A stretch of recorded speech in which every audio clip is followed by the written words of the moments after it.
uma contribuição, né, mínima que seja, no programa de pós-graduação em Ecologia Humana, né, eu fiz parte desse programa já, né, no início, na criação do programa, né, quando ele estava ainda bem embrionário, só tinha o curso de mestrado, né, funcionava em Paulo Afonso, e foi uma experiência muito boa, muito gratificante, né, poder trabalhar a interdisciplinaridade, trabalhar com pessoas de várias áreas, né, trabalhar com pessoas, né, que é um programa que tem muita gente que já está atuando profissionalmente, né, um pouco diferente de muitos outros programas de pós-graduação que às vezes pegam alunos muito jovens, né, começando ainda a vida acadêmica, começando a vida profissional. Então, nesse programa deu para trocar experiência com pessoas que já estavam na estrada há muito tempo. Então, assim, foi para mim uma experiência fantástica. É muito bom estar com vocês novamente, tá? Essa minha palestra, né, de restauração, né, desafios para a restauração na Caatinga, ela tem como base um trabalho de mais de 10 anos, né, que nós vimos travando aqui na Universidade Federal de Alagoas, juntamente com outros pesquisadores também da Universidade Federal de Sergipe, pesquisadores de Pernambuco, né, para tentar encontrar técnicas eficientes, né, e eficazes para restaurar as nossas terras secas, né, as nossas caatingas. Então, antes de começar, né, eu vou mostrar para vocês um slide, tá, que mostra as terras secas, a distribuição das terras secas ao longo do planeta. Tá? Então, a gente chama de terras secas as terras áridas, semiáridas, hiperáridas, áridas, semiáridas e subúmidas. Tá? Então, elas estão distribuídas nos 5 continentes, né, em todo o planeta, a gente vai encontrar áreas de terras secas. E aqui, né, nesse ponto aqui, a gente tem a nossa Caatinga, que tem muitas singularidades, já tem muitas particularidades em relação a outras áreas secas do mundo, tá? A gente tem, você vê por aqui pelo mapa, que as terras secas estão distribuídas não só na região tropical, tá? Mas também nas regiões subtropicais, né? Então, elas estão distribuídas em vários, né? Em vários pontos do planeta. Mas a nossa Caatinga é uma terra seca, é uma terra seca, uma vegetação de terra seca tropical, tá? Uma floresta seca tropical, e tem várias particularidades, tá? A gente tem aqui temperaturas, além da escassez do déficit hídrico, a gente também tem temperaturas muito elevadas, né? E algumas particularidades, mas apesar da gente ter muitas particularidades, a gente também tem muitas coisas em comum, tá? Então, quando a gente trabalha com restauração de terras secas, a gente vai buscar informação de terras secas de outros lugares do mundo, tá? E toda a contribuição que a gente tem de conhecimento produzido aqui na Caatinga também pode servir para outras partes, né, para outras terras secas do planeta. Então, a gente está produzindo conhecimento local quando a gente está restaurando Caatinga, mas é um conhecimento que pode servir para restaurar outras terras secas no mundo. Essas terras estão sofrendo, são mais sujeitas aos processos de desertificação, que eu vou falar um pouquinho sobre desertificação também, né? E estão sendo submetidas a pressões que às vezes são muito semelhantes também às pressões da Caatinga, como desmatamento, né, o excesso de pastoreio, tá? Então, bom, e como consequência, né, a gente tem esses quadros, né, de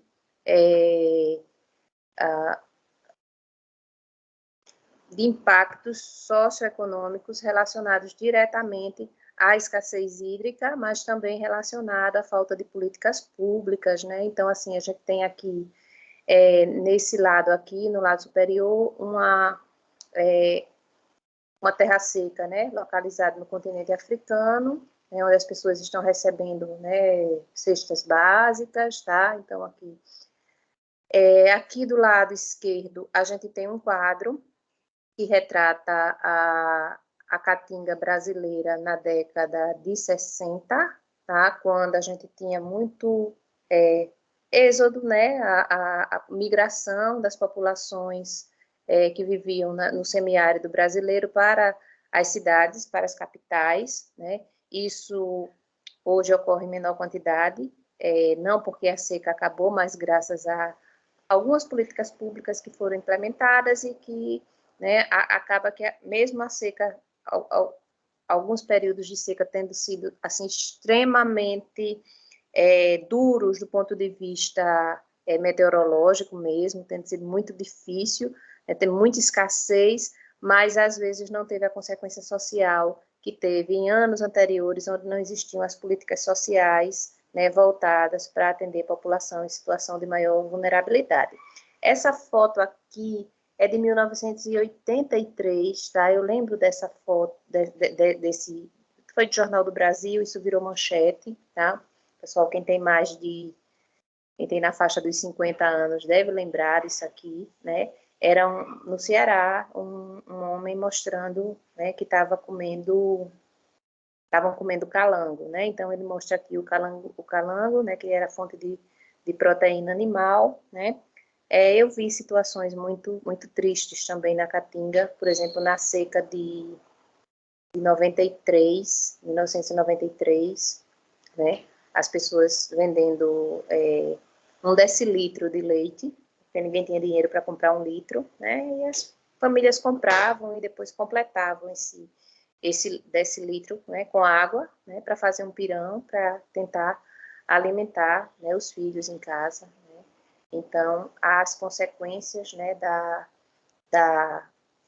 escassez hídrica, mas não só a escassez hídrica, mas de um manejo, né, inadequado das terras secas, né, associada à falta de políticas públicas, sejam políticas públicas para situações emergenciais, sejam políticas públicas para que se consiga produzir minimamente, né, garantir um mínimo de segurança alimentar para essas populações com práticas que sejam adequadas e que não venham a acentuar os processos de degradação, né, desses ambientes, técnicas mais adequadas ao semiárido, né, as zonas áridas e semiáridas.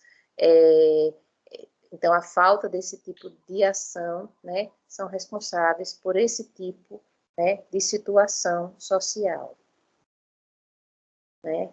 Aí eu trouxe para vocês também, né, uma área que chamam de deserto de Surubabel, deve estar aí próximo a vocês, né, que perto acho que é Glória...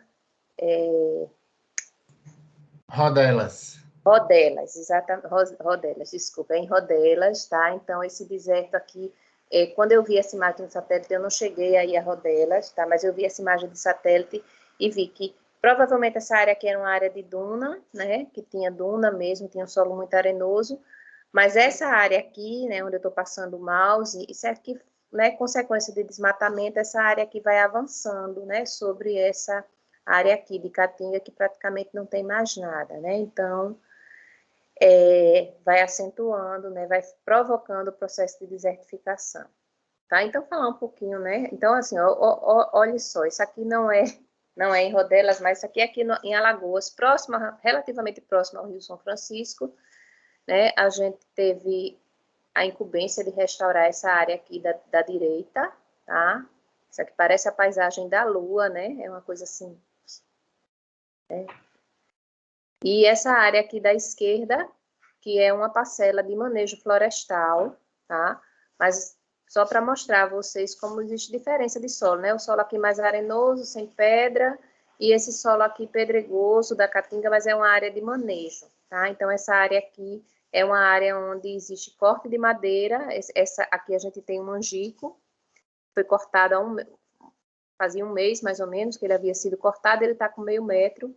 Então, é uma área de manejo florestal. Depois eu falo um pouquinho mais, se alguém quiser saber um pouco sobre esse manejo, tá? Bom, então, já que a gente vai falar um pouquinho, né, de restauração, né, eu vou fazer uma pergunta aqui, quando uma área, né, deve ser restaurada, tá? Deve ser restaurada ativamente, tá? E aí a gente vai falar um pouco sobre alguns conceitos, né? Alguns conceitos que se tem que realmente a gente vai discutir aqui se eles fazem sentido, tá? Bom, depois de muito tempo trabalhando, né, na Caatinga, né, e compilando dados de trabalhos de outros pesquisadores, eu fiz esse slide, né, para mostrar algumas situações, tá?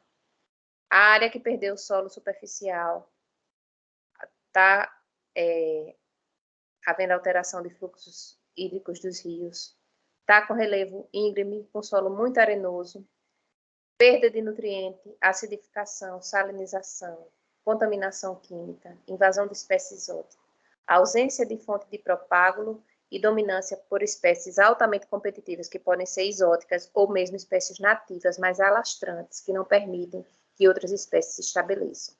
Nessas situações, a gente deve promover a restauração ativa. Por quê? Porque a área está se degradando cada vez mais. Então, existe uma tendência de que essa área se degrade cada vez mais e que ela não consiga se restaurar naturalmente.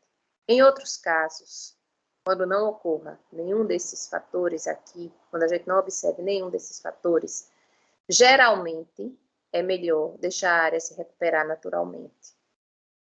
Tá? Isso é estranho, né? Uma pessoa que trabalha com restauração, né, é restauradora, né, e está dizendo que é melhor deixar a área se recuperar naturalmente, tá? A restauração é um processo extremamente caro, tá? É um processo extremamente difícil, e se for feito de uma maneira inadequada, pode causar, às vezes, mais danos do que benefício, tá?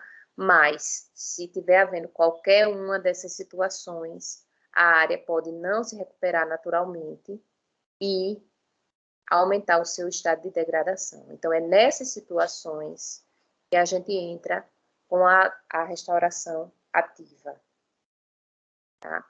E como a gente faz essa restauração, tá? Bom, existem alguns passos, né, que devem ser levados em consideração, tá? A primeira delas é escolher as espécies, e essas espécies, elas devem estar diretamente relacionadas com uma coisa que a gente chama de filtros ecológicos, tá? Os filtros são os obstáculos que as plantas têm que passar durante sua vida, né, para chegar à sua idade adulta. Então, uma muda que está numa área degradada, ela vai ter dificuldade ela vai germinar, mas ela vai ter estresse hídrico, ela vai ter altíssimas temperaturas, ela vai ter pastoreio, né, vai ter gado ali que pode comê-la. Então, assim, os filtros ambientais dessa área devem ser levados em consideração. Então, na hora de escolher as espécies, deve-se escolher espécies que sejam capazes de superar os filtros ambientais. Do contrário, elas vão morrer, né, e você não vai ter sucesso. E o que é que vai fazer com que essas espécies superem, né, os obstáculos? São os seus traços funcionais, tá? O que é que são os traços? São características que conferem adaptabilidade. Então, a planta tem determinadas características, por exemplo, uma planta que tem espinho, uma planta que não é palatável, tá?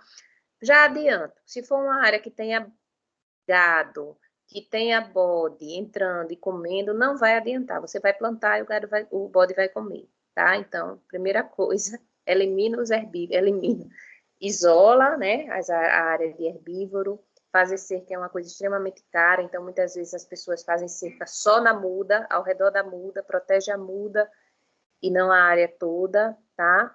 Mas, assim, é fundamental que se proteja, né, que se tente eliminar os filtros, se tente reduzir os filtros para que a planta consiga chegar à idade adulta, tá? A outro passo é focar nas interações, tá? Competição, se tiver competição, tá? Nem sempre na Caatinga a competição é preponderante, tá? Em geral, quando você está restaurando na Mata Atlântica, você planta a árvore, mas se tiver braquiária, se tiver muito capim ao redor, aquele capim cresce e sufoca a muda que você plantou. Na Caatinga é muito difícil isso acontecer, tá? No Cerrado acontece frequentemente, porque o Cerrado é dominado por monocotiledôneas herbáceas, que são gramíneas, né? Enquanto que a caatinga não. A caatinga é dominada por dicotiledôneas herbáceas, que são plantas anuais que completam o ciclo de vida todo na estação chuvosa. Então, quando chega na estação seca, aquele material, aquela planta morre e o seu material vegetal se torna cobertura morta, acaba protegendo a muda na estação seca, tá? Uma muda perene na estação seca. Mas, então, vê se tem competição, né? Não significa que nunca tem competição na caatinga. Tem competição, sim. Não é competição com monocotiledônea herbácea, mas tem competição, tá? Competição. Facilitação, tá? Facilitação eu vou falar muito ainda aqui nessa palestra, nessa conversa da gente de hoje, sobre facilitação, que é um ponto-chave na restauração da caatinga. Não no processo sucessional da caatinga de uma maneira geral, tá? Mas eu vou falar de interações positivas entre plantas que facilitam esse processo de restauração e de sucessão natural. As simbioses radiculares, tá? A gente sabe que na caatinga, a caatinga é dominada predominantemente a família que tem mais espécies na caatinga é a família Fabácea, que é a família das leguminosas, e que muitas dessas leguminosas possuem interações subterrâneas com bactérias fixadoras de nitrogênio. E nitrogênio é fundamental, tá? Não tem vida sem nitrogênio, né? Nitrogênio está na proteína, nitrogênio está nas vitaminas, né? Nos aminoácidos de uma maneira geral. Nenhum organismo vai conseguir sobreviver se não tiver uma fonte adequada de nitrogênio. Então, as leguminosas de caatinga fazem interações com bactérias fixadoras de nitrogênio que conseguem converter o nitrogênio abundante na atmosfera, mas muito pobre no solo, consegue converter em formas assimiláveis e esse nitrogênio passa a ser disponível para a planta, né? E aí é a partir dessa fixação e ele vai ficar disponível para a planta e na sequência para os animais que vão se alimentar dessa planta, tá? Então, focar nas interações de simbiose, radicular, etc. Bom, e tentar, né, buscar um pouco informação na teoria ecológica, né, seja ela de sucessão ecológica, de competição, de facilitação, né, para tentar encontrar uma forma adequada de restaurar de uma forma menos onerosa, né, sendo ajudado pela natureza e não o contrário.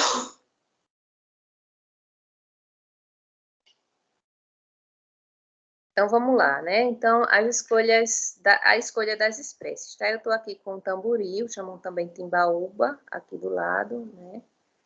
Então, a gente tem uma diversidade enorme de espécies na caatinga, tá? A gente, há algum tempo atrás, se pensava que a caatinga era um bioma pobre em espécies, tá? E isso mudou, né, recentemente, porque se pensava que era um bioma pobre em espécies, tá?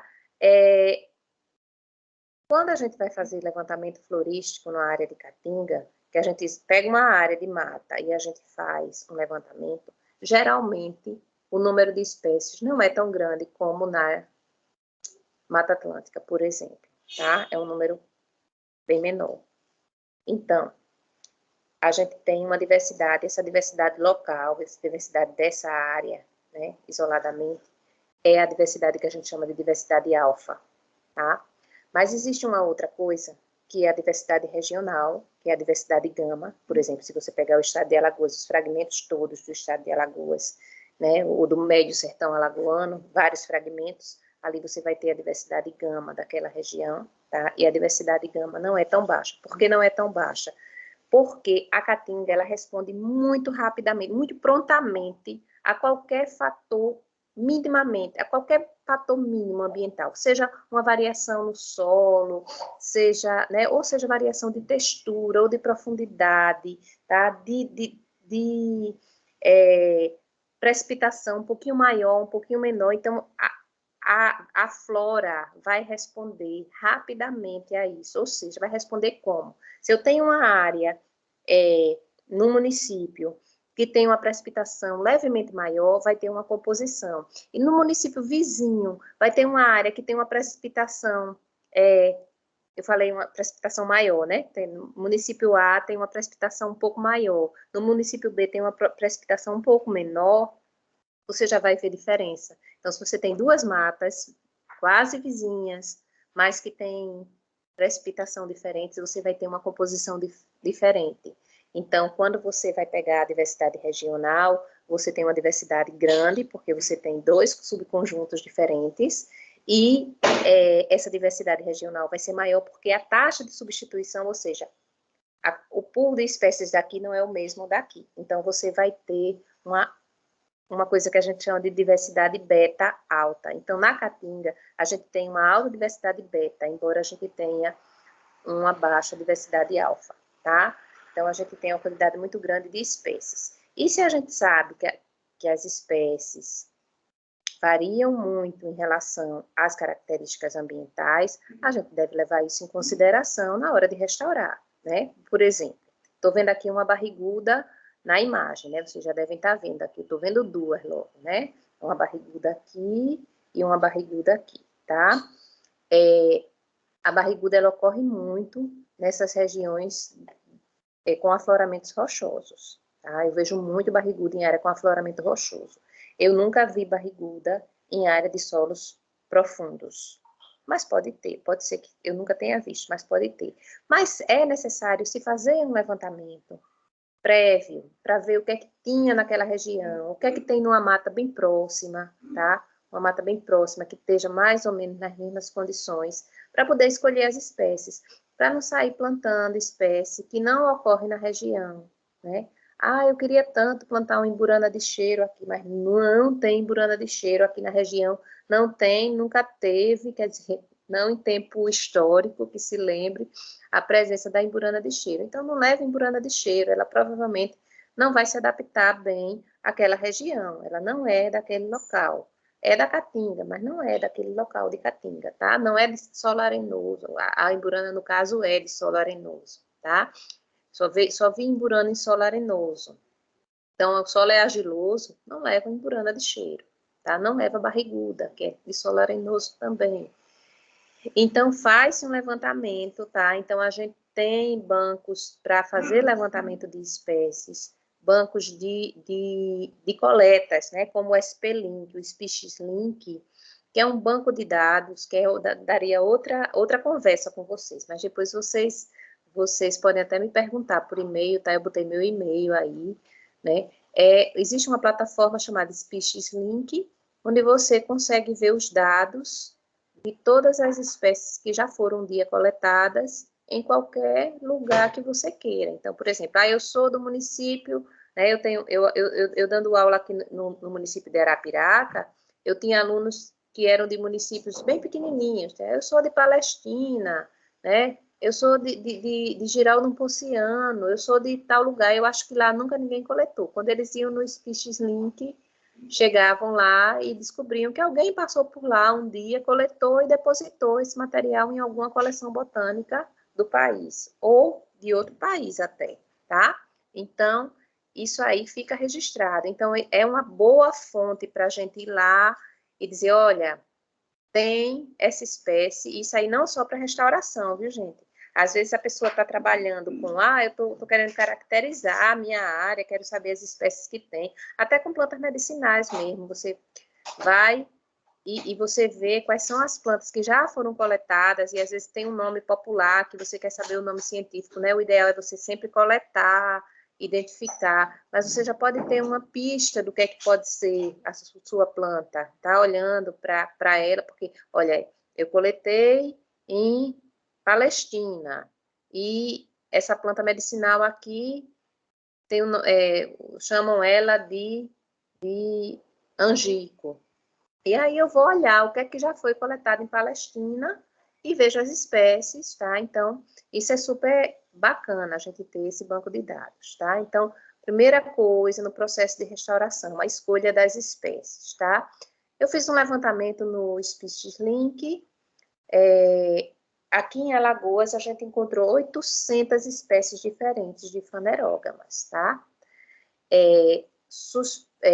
os dados para Caatinga, ele que tenham aproximadamente 1.512 espécies, 1.512 espécies na Caatinga. Eu achei até que tinha mais. Quando a gente encontrou 800 espécies registradas para o estado de Alagoas, eu disse, poxa vida, né? O estado de Alagoas é desse tamanho.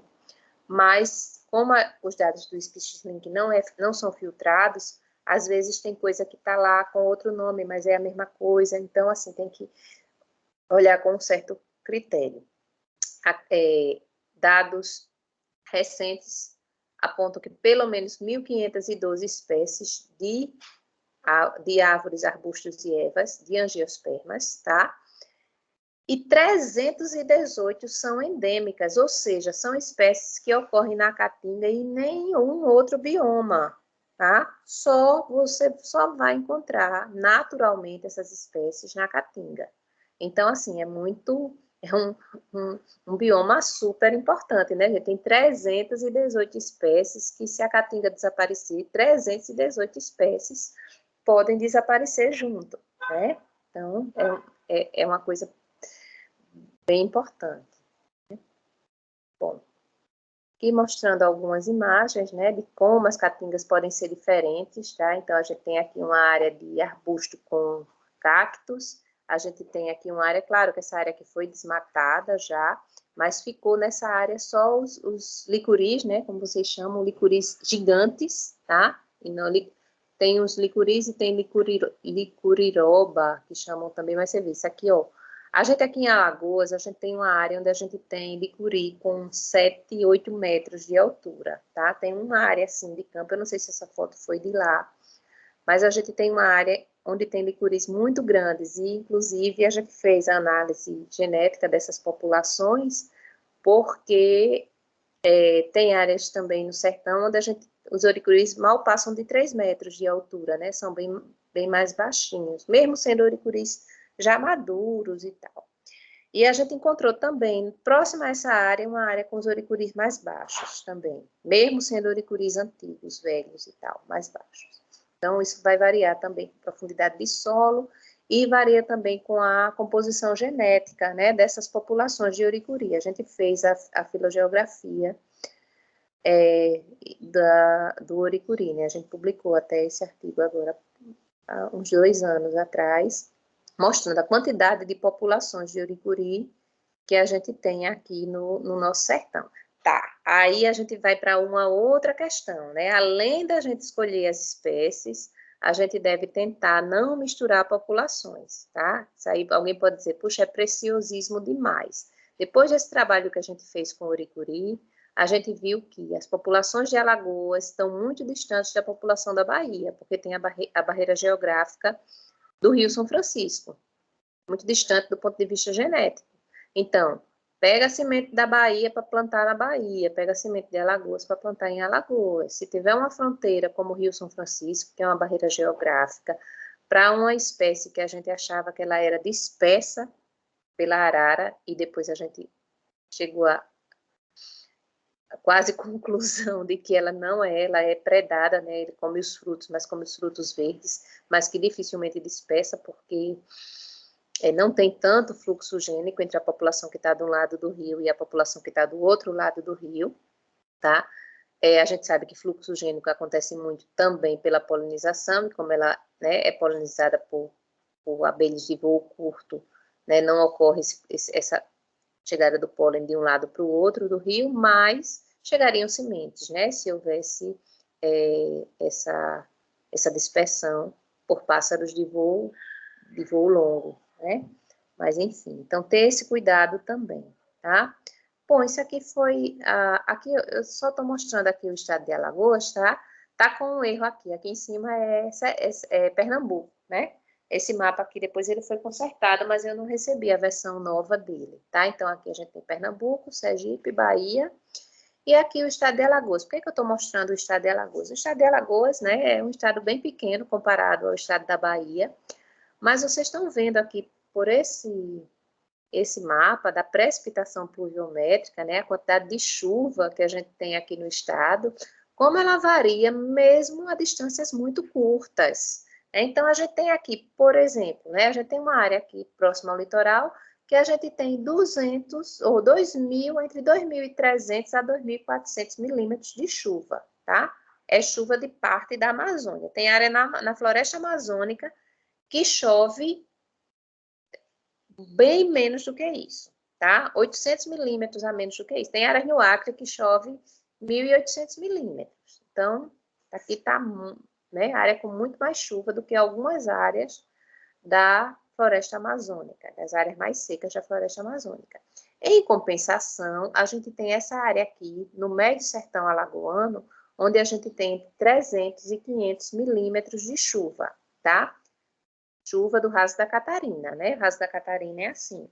Aqui, com um agravante, a gente tem um solo extremamente raso, cristalino, ou seja, a gente tem afloramentos rochosos de cristalino. Se esse solo for removido, se esse solo for erodido, se esse solo for perdido, a desertificação aqui é um processo irreversível em tempos históricos, tá? A gente perde para sempre essa área aqui, tá? Essa área aqui, a gente perde para sempre, porque a gente não vai ter como plantar na pedra. É uma pedra, é um pedrão, é o afloramento do cristalino, tá? Então, a gente não tem. Inclusive, a gente tem aqui alguns inselbergs, tem a cidade que chama de Pão de Açúcar, porque tem, né, os morros, né, enfim. A gente tem várias, né, área de afloramento. Quando chega nessa área aqui, já é sedimentar. Essa área aqui já é próxima ao Rio São Francisco, né, onde a gente tem Delmiro Gouveia, Piranhas, né, e Olho d'Água do Casado. Essa região daqui a gente tem solo sedimentar, né, até aqui. A partir daqui é solo sedimentar, mas nessa região aqui é solo de cristalino. Mas vamos lá. Então, para mostrar a vocês, né, como vai variando, né, a precipitação aqui nessa área. Aqui embaixo a gente tem também uma área que está relativamente próxima ao litoral, né, o litoral está aqui, mas que é uma área aqui dos índios Cariri-Chocó, é da aldeia Cariri-Chocó, né, a gente tem a Mata do Oricuri aqui, e é uma área bem de caatinga mesmo, embora ela esteja assim, em linha reta, está a menos de 1 hora da praia, do Pontal do Peba, que está aqui embaixo, tá? Menos de 1 hora a gente já chega numa caatinga muito seca, né? Precipitação de 300 a 500 milímetros por ano, tá? Então, tem essas áreas. Por quê? Porque além da distância do oceano, existem os efeitos de massas de ar, existem efeitos orográficos, né? E aí a gente consegue ver, às vezes, numa vertente de uma serra, uma vegetação verde, e na outra vertente, né, uma vertente que a gente chama de barlavento verde, e a outra vertente seca, né? Então, a gente tem essas variações. E isso afeta completamente a vegetação, tá? Você vai encontrar uma vegetação aqui que você não vai encontrar aqui. Aqui vai ser diferente, aqui vai ser diferente, aqui vai ser diferente, enfim. E isso vai responder pela diversidade beta da caatinga aqui de Alagoas, né? A caatinga a gente começa a encontrar dessa parte verde até aqui, né?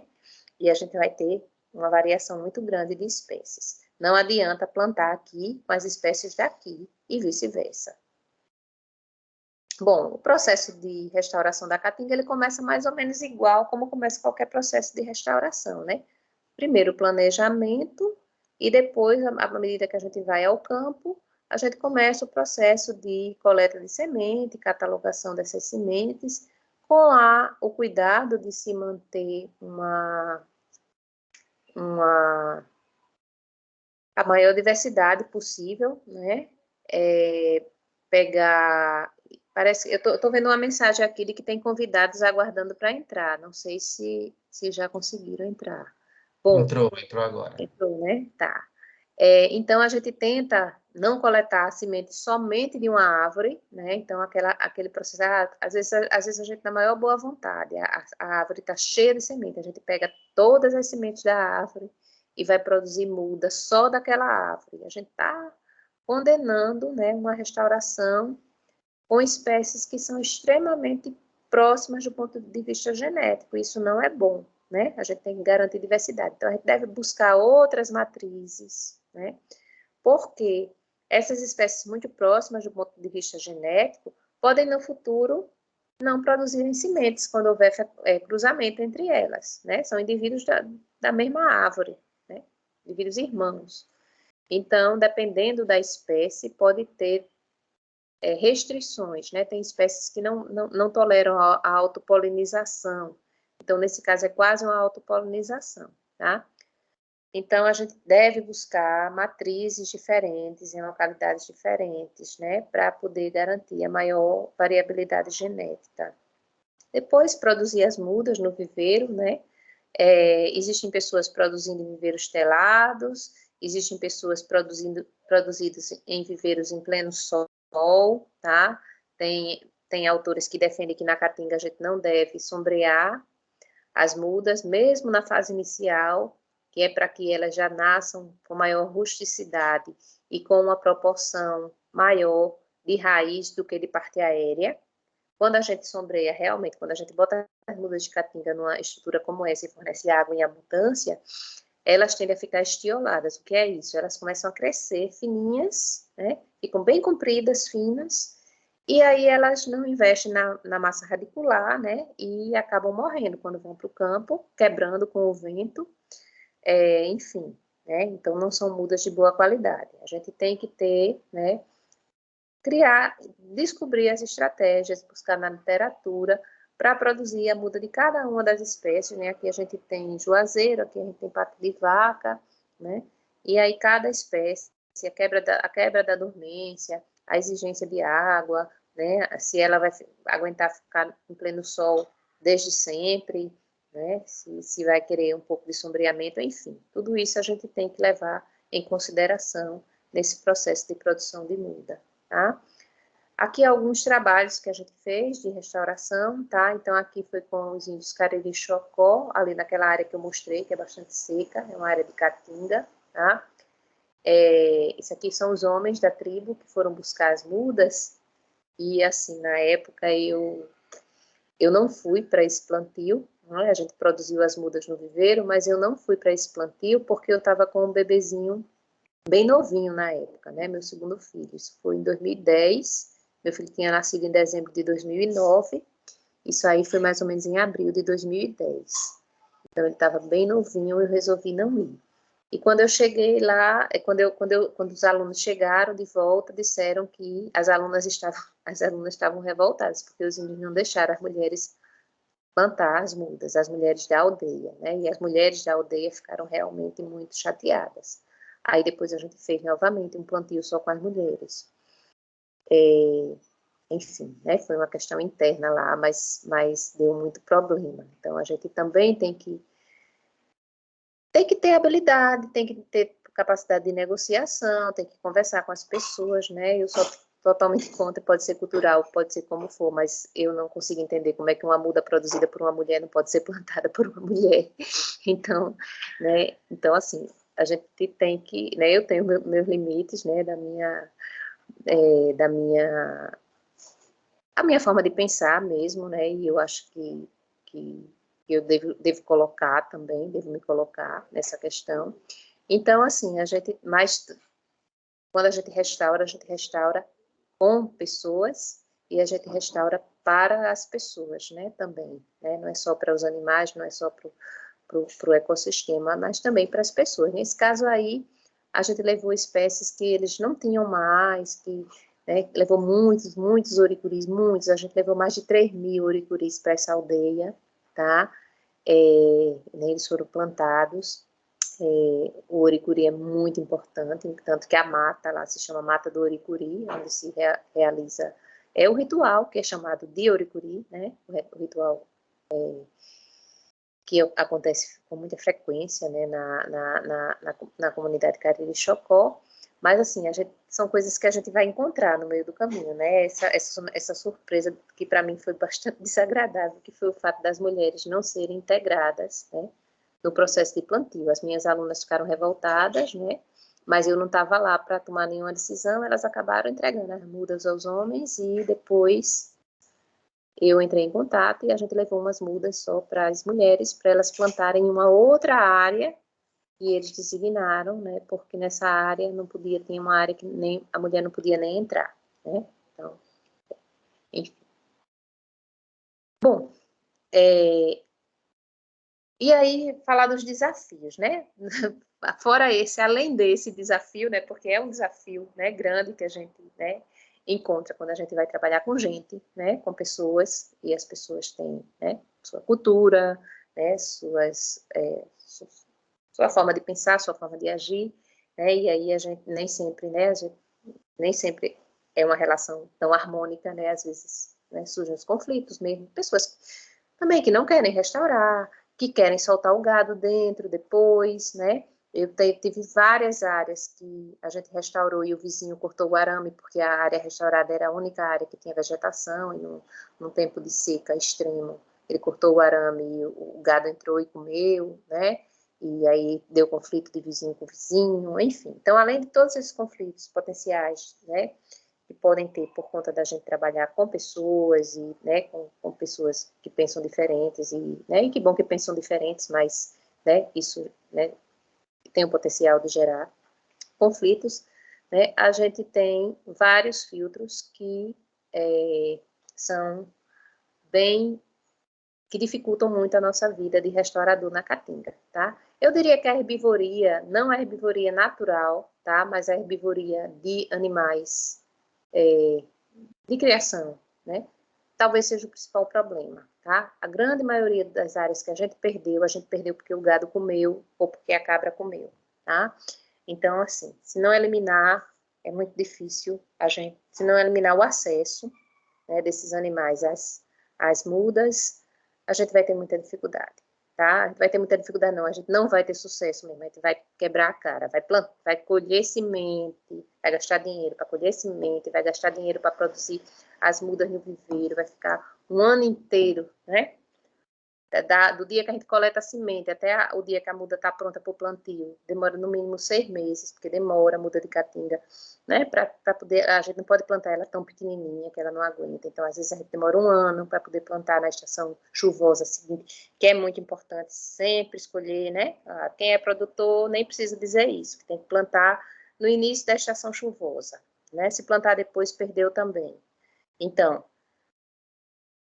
se você fizer tudo isso, escolher espécie, for atrás de muda, produzir com alta diversidade genética, né?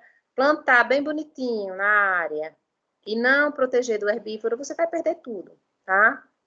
Claro que tem herbívoros e herbívoros. Tem herbívoro que vai lá dar só uma mordidinha, tem herbívoro que detona tudo, né? Então, você tem que ver que tipo de herbívoro você tem na região, tá?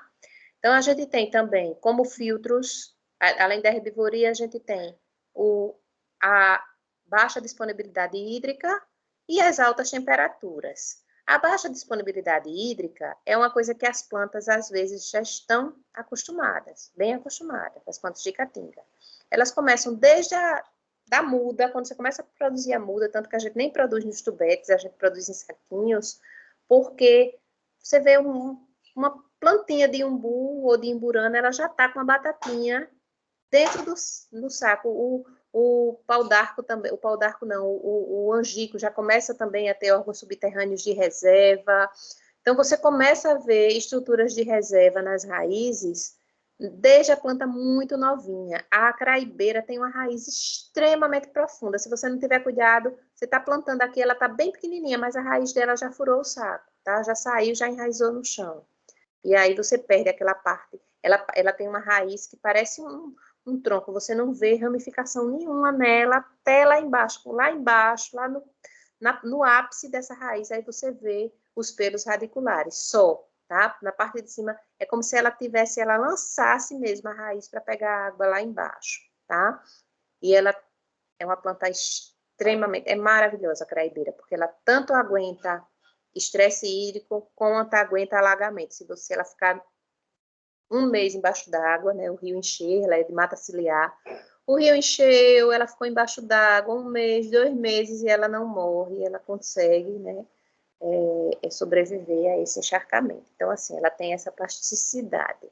Bom, problema sério que a gente tem na restauração é a questão da temperatura. E a temperatura, né, o estresse hídrico, a planta já evoluiu com ele, mesmo nas áreas de mata, onde elas estão lá nascendo na mata. Mas o estresse hídrico, embora o estresse hídrico não, a temperatura, a alta temperatura, quando a gente tem uma área como essa aqui, a gente não tem uma temperatura normal de caatinga, a gente tem uma temperatura superior, a gente tem uma temperatura mais alta, porque a área está completamente aberta, tá? Então, o solo nessa região, aqui, aqui e aqui, ele é um solo extremamente quente, e isso acaba matando mudinhas muito jovens. Então, a gente tenta plantar mudas um pouco mais velhas, com um pouco mais resistente, com bastante massa radicular, enfim, mudas mais que tenham mais chance de sobreviver nessas condições, tá? Quanto mais novinha, menos chance ela vai ter, tá? Então, a gente vai ter herbivoria, temperatura, estresse hídrico, além da imprevisibilidade climática. Isso aqui é um outro fator, tá? A gente tem anos bons e anos ruins na caatinga. Quando o ano é ruim demais, e a previsão é que o ano seja ruim demais, muitas vezes a gente optou por não plantar. Guardou as mudas no viveiro por mais um ano e plantou depois. Ou plantou antes da época da chuva que estava prevista, que era pouca, mas tinha uma previsão. Plantou antes, fez irrigação no comecinho, que não é uma coisa que eu aconselho, tá? Na caatinga a gente não tem água, muitas vezes as pessoas vizinhas da nossa área de plantio não tem água para beber. Como é que você vai irrigar? Como é que você vai justificar a irrigação, né? Quando se está na beira do São Francisco, é outra história. À medida que você irriga, você torna as plantas dependentes desse processo de irrigação. Planta que você irriga bastante, ela vai estar, crescer parte aérea e em detrimento de parte radicular, tá? Então, você vai deixar ela mais suscetível. Então, melhor é que você plante sem que precise de irrigação.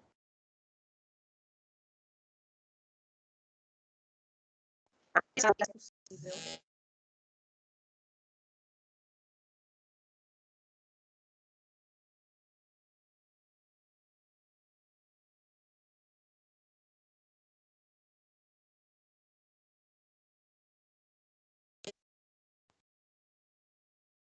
Oi, gente, estão conseguindo me ouvir?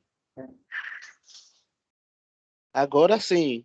Ah, desculpa aí, foi que entrou uma ligação aqui sem eu querer, tá? Uhum. Mas, enfim, então, a imprevisibilidade climática é um outro problema, porque a gente tem na Caatinga anos que são bons de chuva e anos que não são, né, bons de chuva. Então, a gente vai ter esse problema se a gente plantar num ano ruim, tá?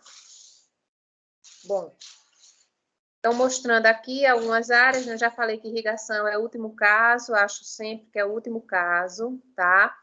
Mas uma técnica que a gente tem usado, né, com base no processo de sucessão, né? Eu sempre digo que se a gente vai, né, o pessoal que trabalha com agrofloresta sabe disso, né? Eles tentam imitar a natureza, né? Tentam fazer o que a natureza já vem fazendo naquele local. Então, tentam usar espécies que sejam semelhantes às espécies que estão lá naturalmente, né? Tentam usar espécies nativas, tentam imitar a natureza. E a gente tem feito isso, tentado fazer isso na restauração, que é tentar imitar o processo natural de sucessão, através de processos de nucleação.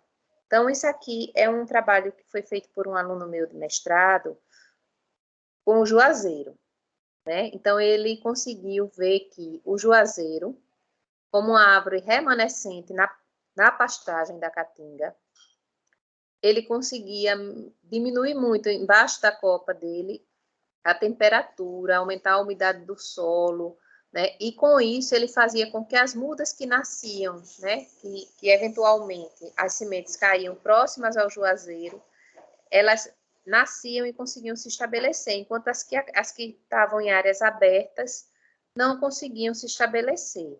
Então, tinha muito mais espécies sob influência da copa do juazeiro do que nas áreas abertas. Então, ele comparou 20 áreas com juazeiro com 20 áreas que não tinha nada de pastagem aberta, e aí pastagem com juazeiro, e ele viu que a diversidade era maior embaixo, próximo ao juazeiro, do que nas áreas abertas.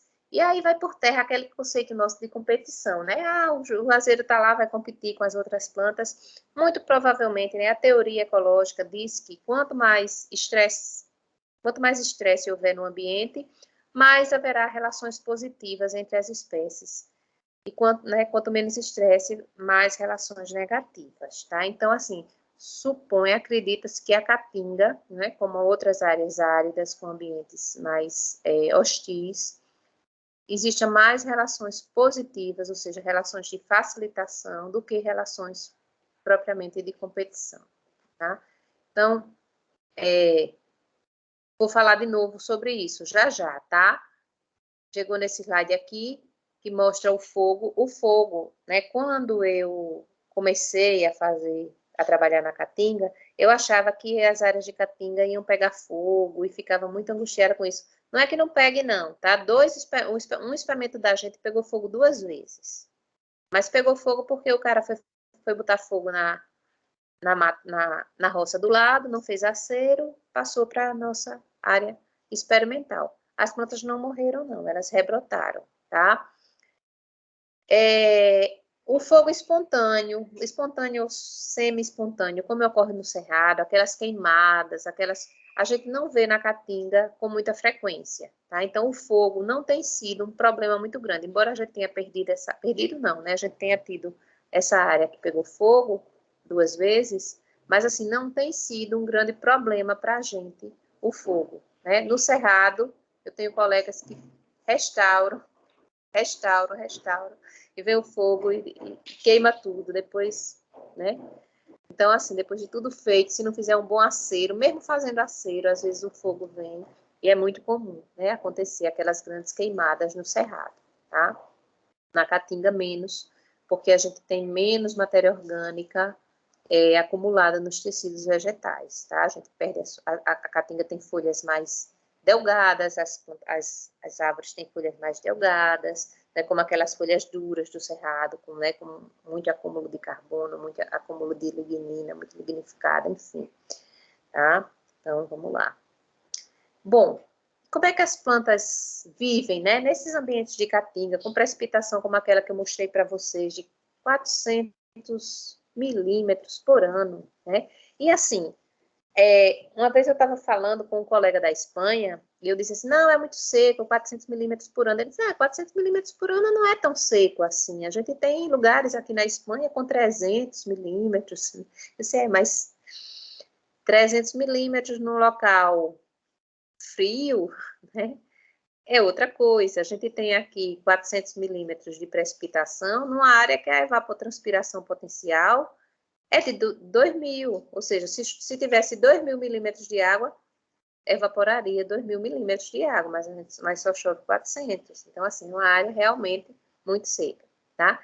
Mas como é que as plantas sobrevivem a essa situação? Então, a gente tem as plantas que escapam da seca, né? Então, quem são essas plantas que escapam da seca? As herbáceas de caatinga, aquelas que completam todo o seu ciclo de vida na estação chuvosa, né? Choveu, aparece um monte de erva no solo, elas germinam rapidamente e completam seu ciclo de vida em 4, 5 meses, 3 meses às vezes, né? Completa o ciclo de vida totalmente na estação chuvosa. E depois elas secam e o banco de semente fica no solo. A gente tem plantas como a craibeira, por exemplo, que tem um sistema radicular bastante profundo, que vai buscar água lá embaixo, né, onde tiver. A gente tem plantas que armazenam águas nas partes vegetativas, como na raiz ou no tronco. Na raiz a gente tem as que formam batatas, né, de uma maneira geral. No tronco a gente tem as cactáceas, as suculentas de uma maneira geral. A gente tem as árvores que perdem as folhas, né, na estação seca para poder evitar a transpiração. Nessa estação seca, elas reduzem o metabolismo e tem também as plantas que são capazes de rebrotar a partir do caule e da raiz. Eu vou falar disso, tá? Já, já, vou mostrar uns exemplos. São plantas que lançam clones para longe de sua árvore original, né, formando rametas, né? Vou falar sobre isso. Bom, então a gente tem aqui tá? Aqui a gente tem uma área, aqui eu estou mostrando, vocês estão vendo aqui do lado, uma linha aqui, que parece uma mangueira, né? Eu perguntei aos alunos o que era isso, e os alunos disseram, é uma mangueira de irrigação? Parece uma mangueira de irrigação, tá, gente? Alguém faz ideia do que seja isso aqui?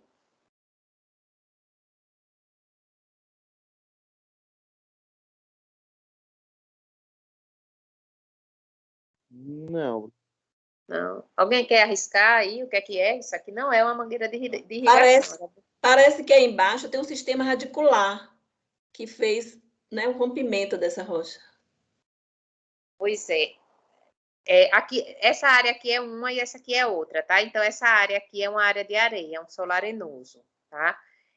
Isso aqui é um sistema radicular, tá? Isso aqui a gente ficou impressionado. Aqui a gente tem uma planta e tem uma outra aqui que não está aparecendo na foto, tá? Essa planta aqui, essa planta que está aqui na base, lançou essa raiz e essa raiz rebrotou, é uma raiz gemífera, como a gente chama raiz gemífera, tá? Eu estou mostrando isso aqui porque muitas vezes uma muda de uma semente não consegue sobreviver num ambiente como esse. Mas um rameta lançado assim dessa forma, ele consegue sobreviver porque ele tem essa fonte, ele tem isso aqui, serve como um dreno, tá? Então, essa planta, a planta mais velha que está aqui, ela consegue ficar nutrindo essa plantinha que está aqui, e aí ela começa um processo de nucleação. Vocês estão vendo que aqui ao redor dela já está aparecendo outras coisas que não tem nas áreas vizinhas. Então, ela começa um processo de nucleação e a vegetação ela vai se expandindo centrifugamente, tá? Eu vou passar isso aqui, tá? Então, aqui, ó, a gente tem uma árvore, isso aqui não é no Brasil, tá? A gente tem isso aqui, são eufórbias, essas suculentas, mas aqui tem uma árvore e ao redor dela vai se formando um núcleo de vegetação, tá? Isso aqui por conta do efeito positivo dessa árvore, seja porque fixou o solo, seja porque está fornecendo matéria orgânica das suas folhas, seja porque está impedindo a circulação de gado, né, servindo como uma barreira, mas enfim, é muito comum na caatinga, principalmente na caatinga arenosa, a gente vê esse tipo de estrutura, que são formação de núcleos, vegetação, esses núcleos vão se expandindo centrifugamente e aí se conectam a núcleos vizinhos. Às vezes essa árvore é uma árvore que surgiu por semente e teve crescimento rápido. Às vezes essa é uma árvore remanescente, ou seja, uma árvore que foi deixada por alguma razão cultural ou porque era frutífera, é um buzeiro que ninguém corta, é um oricuri que ninguém corta, tá? Então ela foi deixada por uma razão cultural, ela é uma árvore remanescente e às vezes ela é um rameta, ou seja, uma árvore que surgiu através de uma outra árvore que estava vizinha e que lançou e ela criou esse processo. Então, rametas, remanescentes e árvores de rápido crescimento, né, são super importantes nesses processos de nucleação natural. Então, a gente chama de síndrome de planta berçário ou planta enfermeira, como alguns chamam, essa planta que consegue facilitar a sobrevivência de outras plantas na sua região de influência, tá? Então, isso é muito comum na caatinga. E em solos arenosos, a gente vai ver esse modelo de expansão de núcleos e depois esses núcleos coalescem e você não consegue mais ver que ali eram vários núcleos, né, e que coalesceram. Isso acontece também no processo de desertificação. Surge um núcleo de desertificação, ele vai se expandindo e depois se conecta com núcleos vizinhos, tá? Então, isso aqui no processo... Bom, aí como eu falei de imitar a natureza, né, no processo de restauração, a gente tem feito algumas experiências nesse sentido, de agregar plantas, agregar mudas na área de influência de espécies já estabelecidas, de espécies remanescentes, sejam elas, né, remanescentes rametas, né, ou rebrotos, às vezes são rebrotos também, são árvores que foram cortadas, mas a caatinga tem essa capacidade de rebrotar, né? A maioria das espécies de caatinga consegue rebrotar mesmo após o corte raso, tá?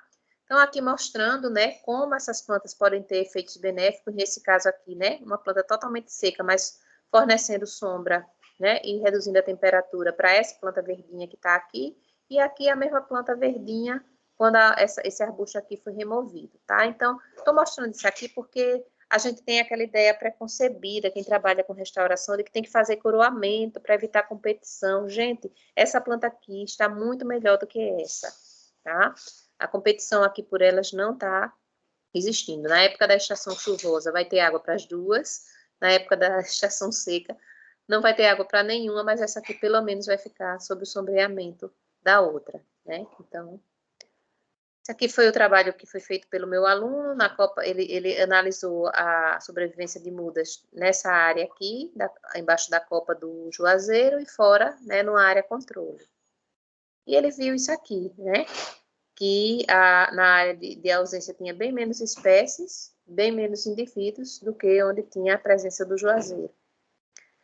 Mas ele foi ver por quê, né? Então, ele viu que a temperatura do ar, olha só, aqui na área aberta, chegava a 46 graus, no mesmo horário, na área abaixo do Juazeiro, a gente teve 33 graus, tá? Então, uma diferença de 12 graus, né? A gente da temperatura do ar. Na temperatura do solo também, uma diferença gigantesca, ó, quase 45 graus, chegou a 45 graus, 44 graus aqui, tá? E 32 graus na área sobre o Juazeiro.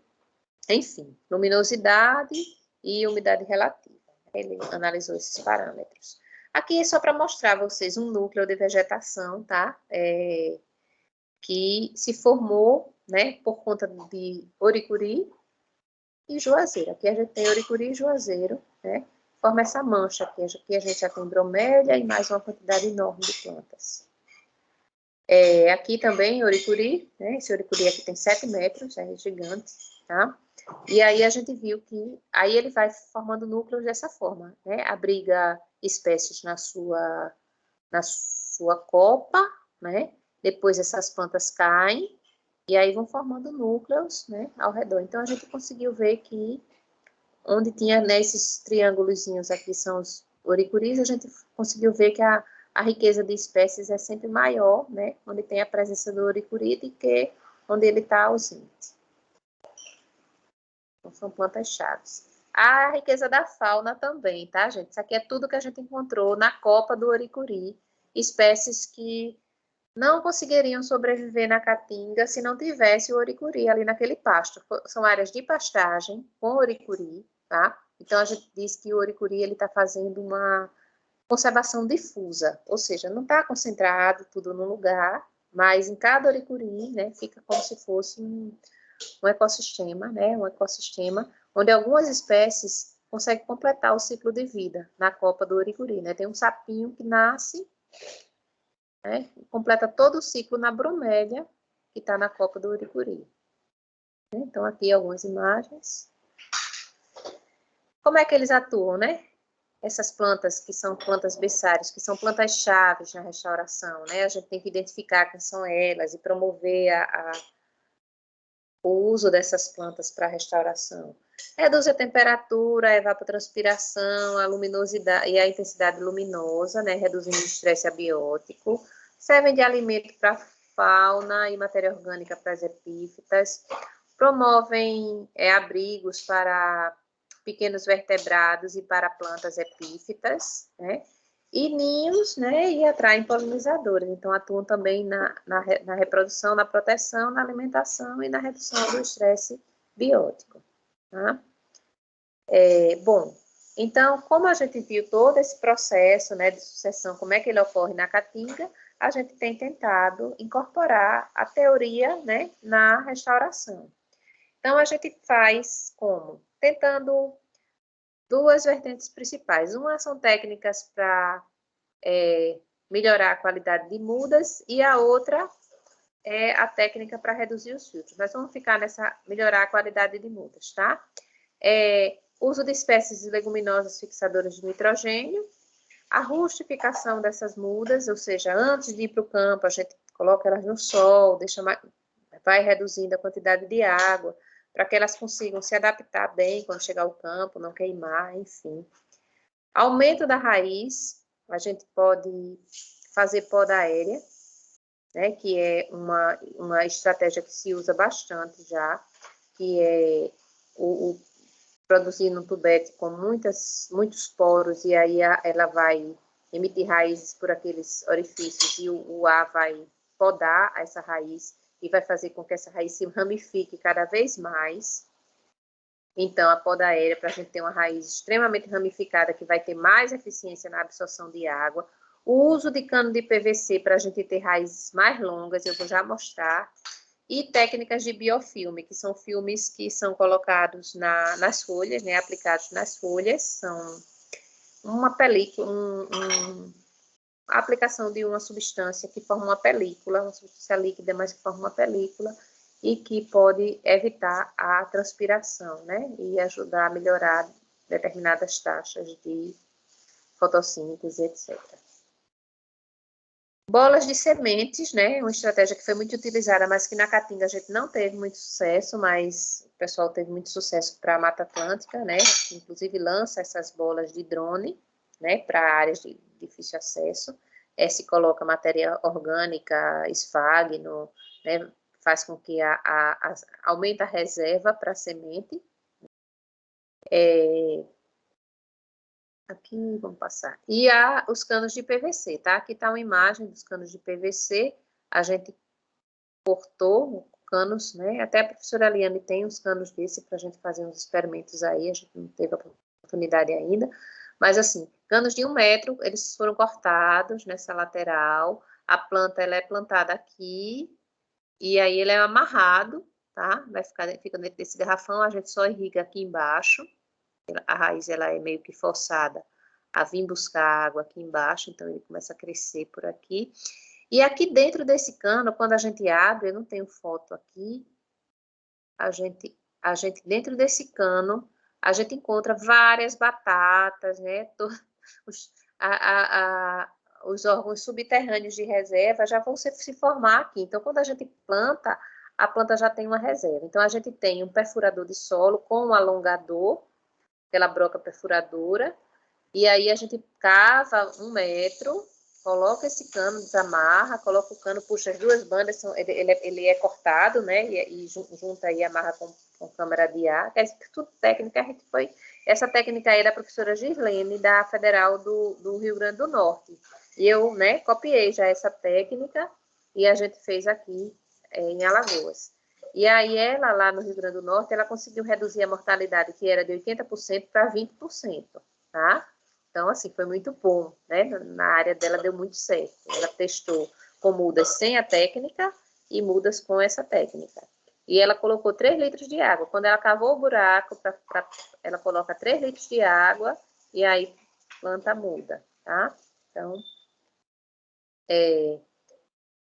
tem técnicas para melhorar as condições ambientais também, que são super importantes, a proteção contra o herbívoro, que é fundamental, o uso de matéria orgânica, cobertura orgânica morta, nucleação e condução da regeneração natural, tá? As áreas de Caatinga têm essa vantagem. Às vezes, a área que você faz corte raso, se você não arrancar a raiz, se você não estroncar, como alguns chamam, né? Essa raiz vai rebrotar. Essa raiz vai rebrotar e a planta vai conseguir se recuperar. Né? Muitas espécies fazem isso, não todas, mas muitas são capazes de rebrotar após o corte raso, somente as leguminosas, de uma maneira geral. Então, se você tem uma área onde tem ainda o sistema radicular lá no solo, conduza essa regeneração natural, porque vai ser muito mais vantajoso do que você sair plantando muda. Então, conduz a regeneração natural. Protege para evitar que o herbívoro vá lá e fique comendo toda vez que rebrotar, né?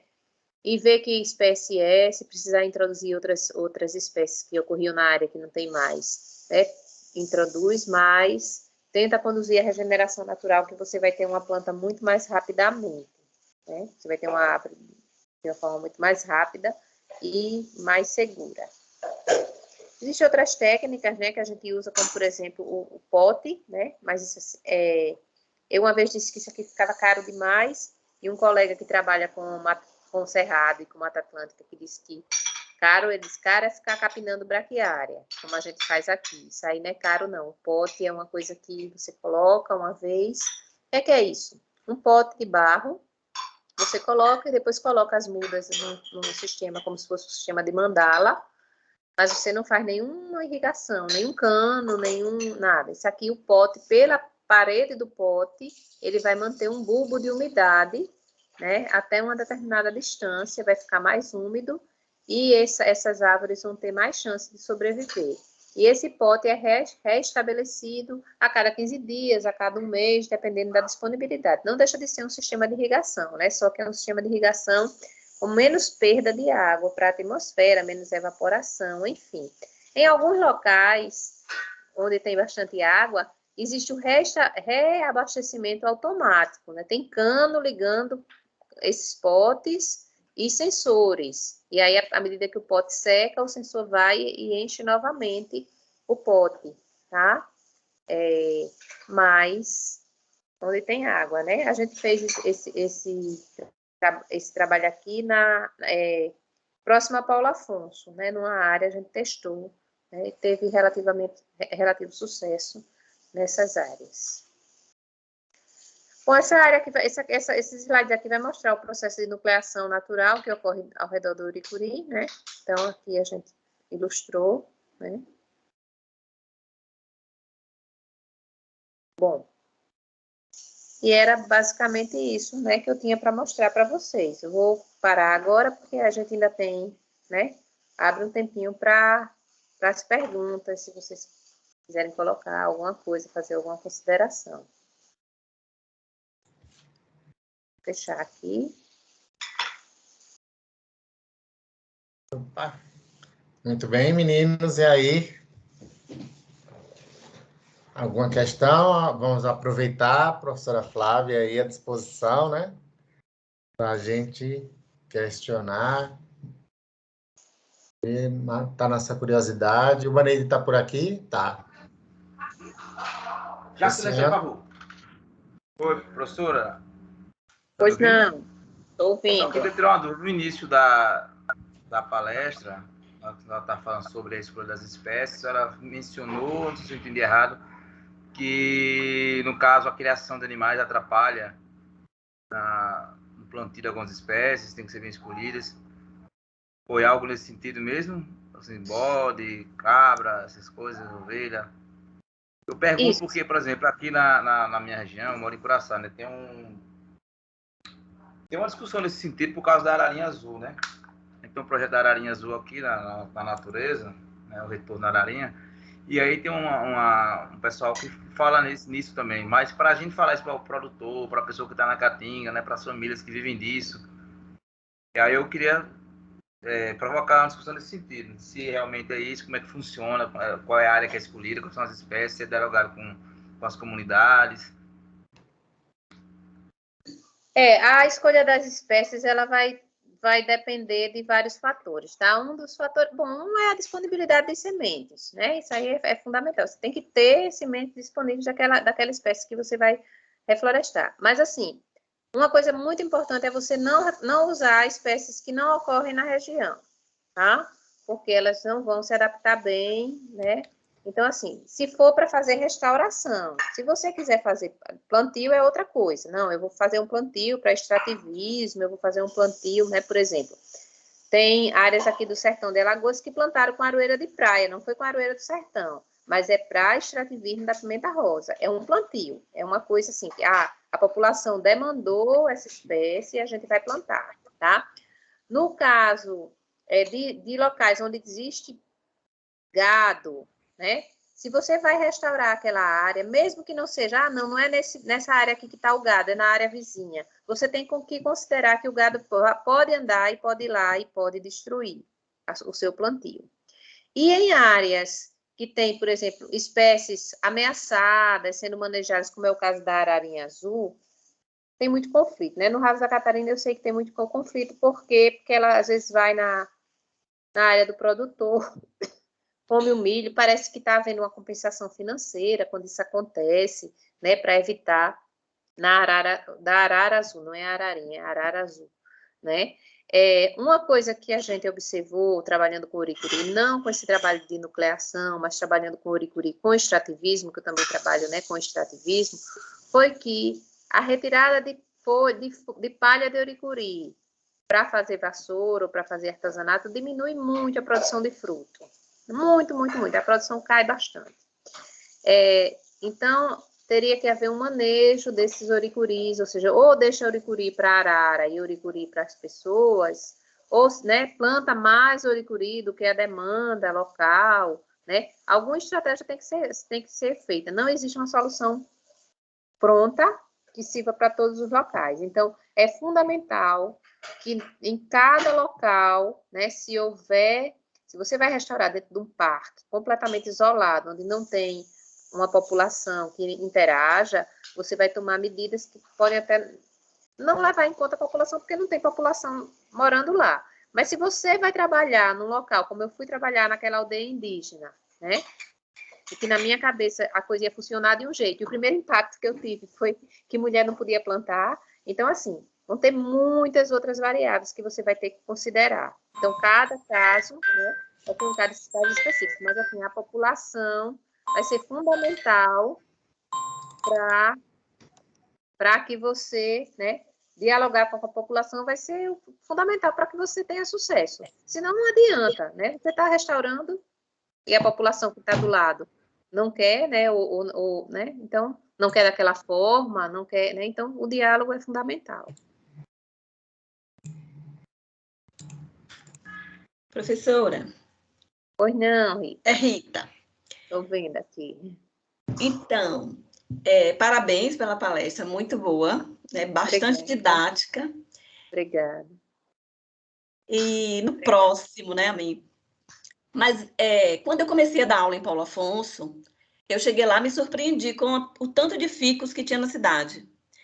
E aí eu comecei a dar aula no curso de licenciatura, né? E vi que não tinha realmente uma valorização com as espécies da caatinga. E aí eu disse, o que fazer para conseguir trazer esse tema para a sala, para esses meninos de licenciatura, trabalhar com os meninos da escola básica. E aí veio a ideia de montar um viveiro didático. E foi com esse viveiro didático que eu consegui, de alguma maneira, passar para eles essa importância, essa interação, né? O conhecimento realmente dessas espécies. E aí eu acho que o viveiro, ele é um suporte didático excelente, que deveria ser colocado em todas as instituições, onde os professores poderiam sair, tomar curso, sei lá. Mas é o que eu consegui, de alguma maneira, reverter. Né? Aí a minha pergunta a senhora coordena esse viveiro dentro de uma instituição de ensino superior, não é? Isso, né? Eu coordeno o viveiro do CRAD, e o viveiro do CRAD agora está fechado, né? Infelizmente, ele está fechado.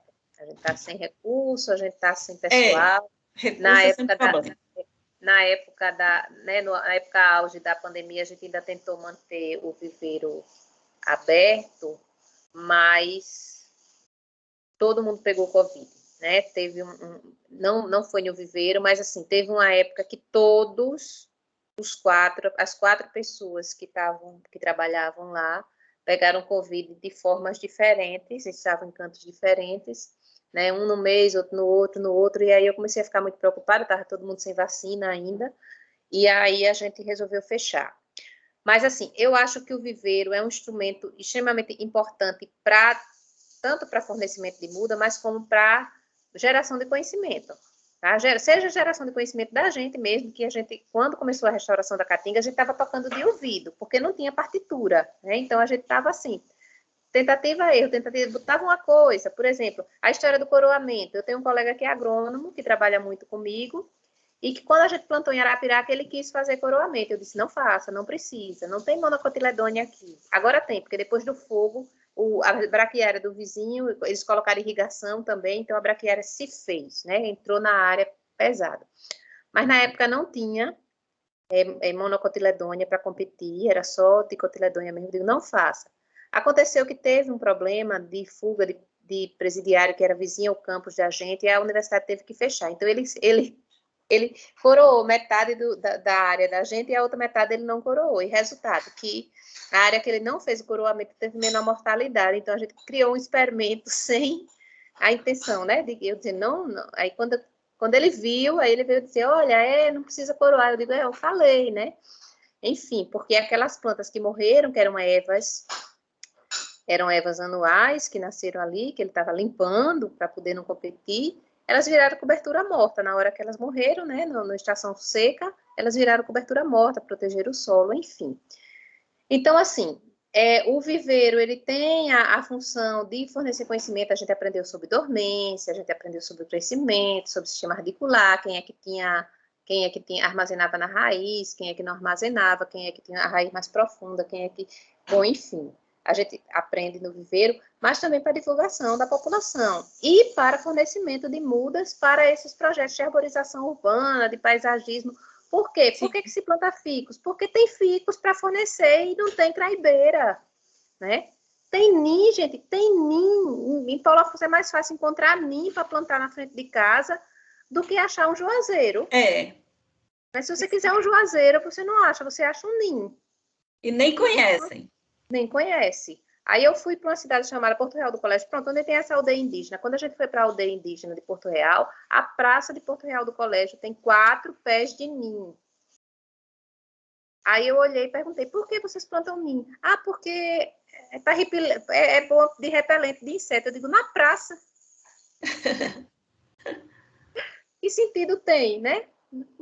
Planta para repelir inseto na praça. Você para atrair inseto, para eles polinizarem, para as abelhas ficarem... Enfim, então assim, a gente não tem esse hábito, né, de utilizar nossas espécies. Então esse viveiro, Rita, é muito importante para os meninos conhecerem. Olha, cada vez mais essas gerações novas não conhecem as plantas, nem planta medicinal. Eu dou aula para o curso de farmácia e eu chego para os alunos e digo, vocês conhecem planta medicinal? Que planta você conhece? Aí faz erva cidreira, capim santo e hortelã e para por aí. Entendeu? As nativas, ninguém conhece mais. As nativas, ninguém conhece. Conhece o chazinho que vende no supermercado, ou vende na feira, ou tem um pouquinho no jardim. Mas, assim, não sabe. Então, é super importante, né? A questão desses viveiros, inclusive de ter viveiros no município, que os minha gente... A gente tem craibeira, a craibeira tem, até que em Paulo Afonso tem bastante craibeira, né? Na UNEB, frente da UNEB e tal. Mas, assim, pau d'arco...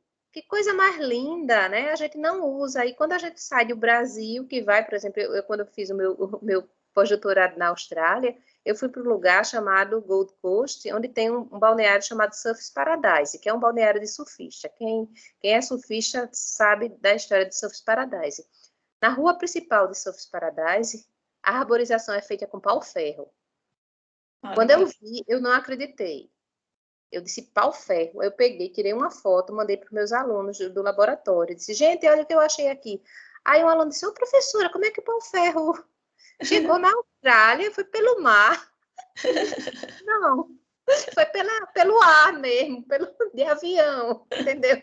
Alguém levou as sementes e plantou, né? Então, eu encontrei bromélia endêmica da Mata Atlântica nos viveiros lá. O pessoal dá muito valor nessas árvores tropicais. A gente aqui não dá, né? Começa a querer importar. E muito jacarandá. Aquele jacarandá da Bahia, fica todo roxo. Muito jacarandá. Em todos os parques tinham jacarandá. Tinha uma época do ano que a cidade ficava toda roxa do jacarandá brasileiro, tá?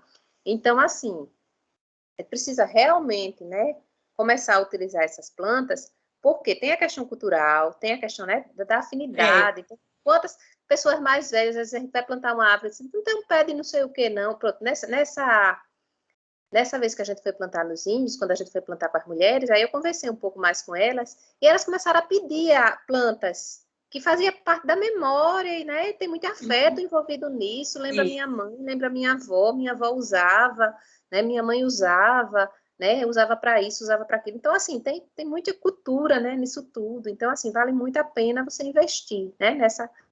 Nessa questão do viveiro. Aí o menino fala em casa, entendeu? Às vezes é a criança que está mais excluída na sua sala de aula.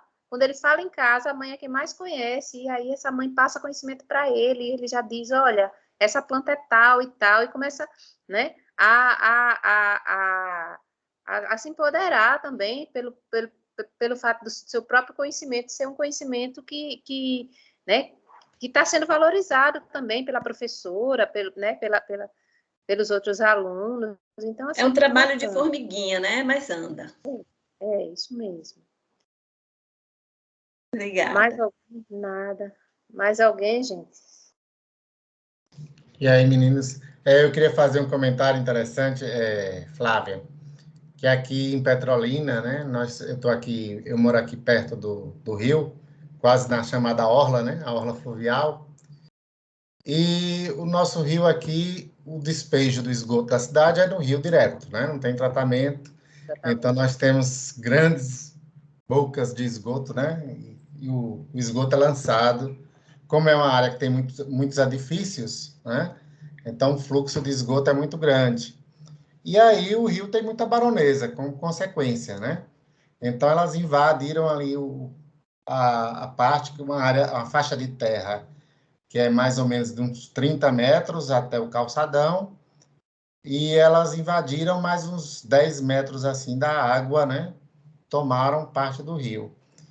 E essa faixa de terra foi ocupada aí por muita graminha, né? Muito arbusto, espécies que algumas naturais, outras introduzidas. E aí, ano passado, no meio da pandemia, a prefeitura teve a bela ideia de fazer a revitalização dessa área. E como foi feito isso, então? Colocaram tratores, né? Desceram os tratores lá para a faixa de terra e saíram arrancando toda a vegetação que tinha ali, né? Árvores que nasceram espontaneamente, muita algaroba também, né? Que nasce espontaneamente, mas os arbustos, as gramíneas arrancaram tudo e saíram também retirando as baronesas de dentro do rio, né? Puxando aquelas com o trator, porque estavam limpando o rio, né?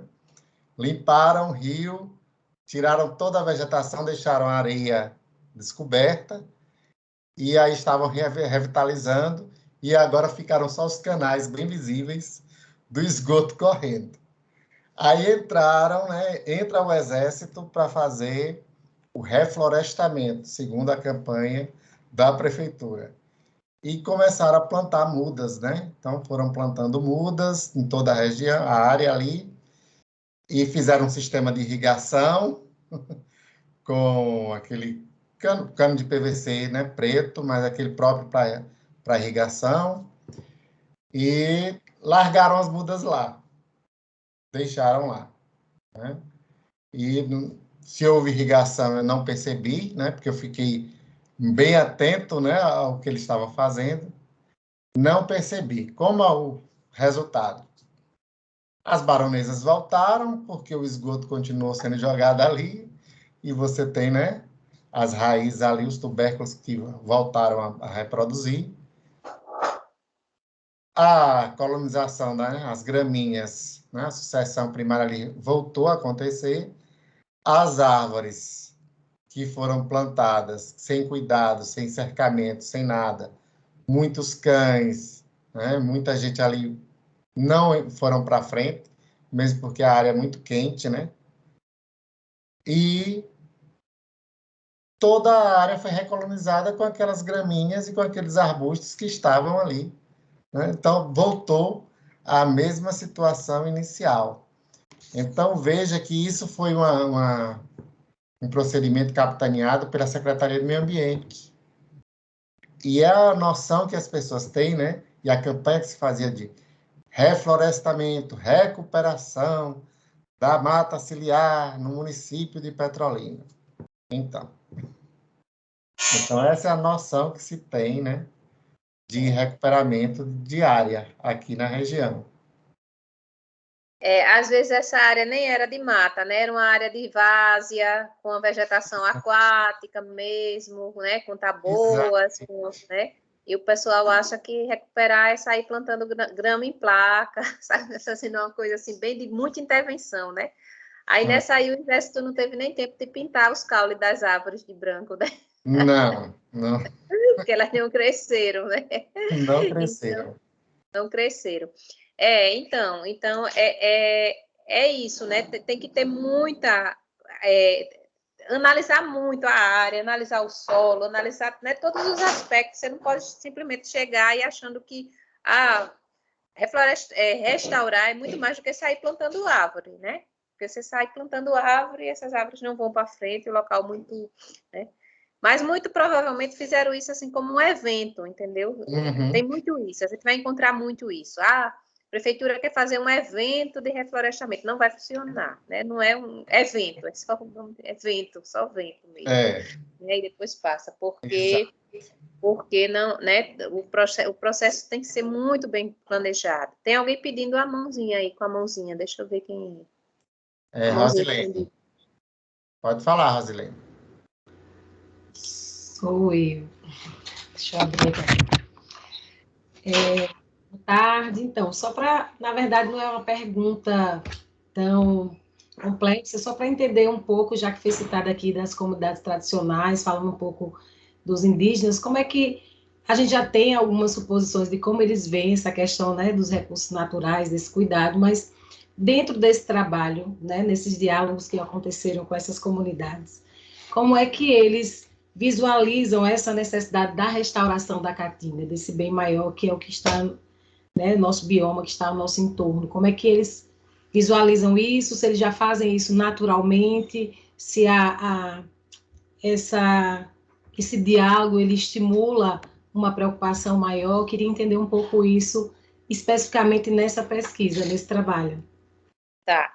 Eu vou falar, assim, especificamente dos Cariri Chocó, que foi o grupo que a gente trabalhou, tá? Porque, assim, eu não sei como funciona nas outras comunidades, mas o que eu sei é que aqui em Alagoas a gente tem bastante, assim, bastante comunidade indígena para um tamanho de um estado tão pequenininho, né? A gente tem pelo menos umas 8 etnias num estado que é muito pequeno. Então, é o que a gente fez um levantamento inicial e a gente viu que a maioria das áreas indígenas de Alagoas possuem matas consideradas sagradas. Tá?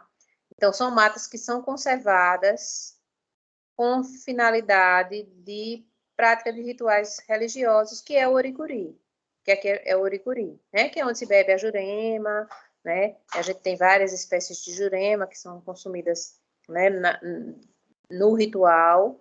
Então, aqui a gente tem, mas no Cariri Chocó, o que é que aconteceu? Era uma demanda pelo oricuri, a planta, a palmeira oricuri, né? Que se chamam licuri também. Marinete? Tá assinando aqui.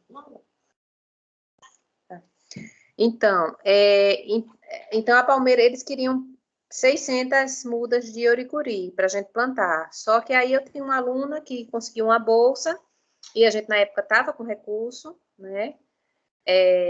Foi na época de 2010, 2009, né, quando as universidades tinham recurso, tinha investimento para pesquisa e tal. E aí a gente conseguiu produzir 3.000 mudas, né? E a gente levou essas 3.000 mudas, né, e acho que a gente levou para outra tribo também. Acho que eles mesmos dividiram, não sei exatamente. Mas foi uma demanda da comunidade. Então, assim, quando é uma demanda da comunidade, é bem mais fácil, né? Porque a comunidade quer. Mas qual era a intenção? Era plantar mais oricuri, porque eles utilizam a palha do oricuri no vestimento do ritual, né? Faz umas saias com a palha do oricuri, e eu não sei se usa na preparação da bebida, tá?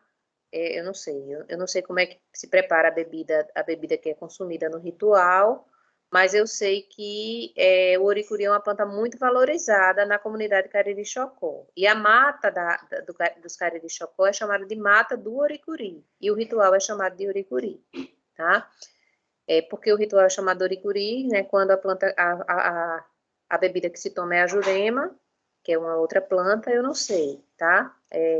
Mas, então, foi uma demanda. Então, sendo uma demanda, é bem mais fácil. A comunidade já estava esperando a gente. Quando a gente levou as mudas, estava todo mundo esperando as mudas que iam chegar naquele dia. E aí todo mundo foi plantar, foi muito bom, né? Muito fácil, né? Não foi uma coisa que a gente teve aqui na comunidade, dizer que era bom reflorestar e passar para...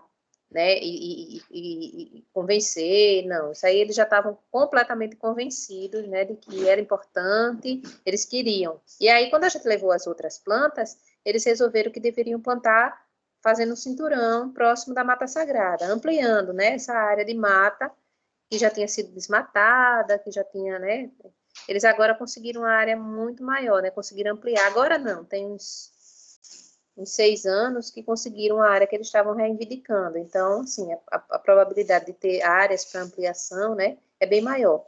Depois disso, outros grupos indígenas procuraram a gente, mas aí a gente já não tinha mais fôlego, né, já estava fazendo outras coisas, não estava mais com o pessoal, e aí a gente não produziu mais mudas nessa quantidade, né? Mas foi isso, foi demanda local. E esse aqui é o projeto bom, né? Quando é uma demanda da sociedade. Da comunidade. Da comunidade. A gente está com um projeto, a gente não, né? É uma ONG, né, que trabalha aqui em Maceió, mas eu fui contactada para trabalhar aí perto de Paulo Afonso. Não sei se você, em Olho d'Água do Casado. Não sei se tem alguém aí que é de Olho d'Água do Casado ou Delmiro Gouveia. Se tiver alguém de Delmiro Gouveia ou de Olho d'Água do Casado, né, quiser se identificar, né, fica à vontade, porque a gente vai dar uma chegada nas comunidades aí dessa região. Mas é uma região muito bonita, né? Uma região ali à margem do Quênio. Tem o Mona, né, do São Francisco. A gente vai trabalhar na região do entorno do Mona, do São Francisco. Maravilha. Ok. Mais alguém, gente? Mais alguma questão para a professora Flávia? Professor, tem um aluno, acho que foi Gilmar, que ele fez um questionamento aí no chat. Acho que foi esse questionamento para a professora. Pronto, deixa eu ver aqui. Eu tô vendo. Ele está dizendo aqui: a coleta de sementes é um processo de seleção realizado pelo pesquisador do espécime vegetal com sementes disponíveis e, consequentemente, as mudas produzidas são resultado de um processo de seleção artificial. No futuro, existe a possibilidade da genética desta população de mudas selecionadas poder influenciar, de alguma forma, a produção de sementes no cruzamento em campo, na quantidade, riqueza e diversidade genética, por não terem passado pelos filtros ambientais? A seleção é artificial mesmo, e é por isso que a gente tenta coletar o máximo de matrizes possíveis, né, para a gente tentar aumentar essa variabilidade genética.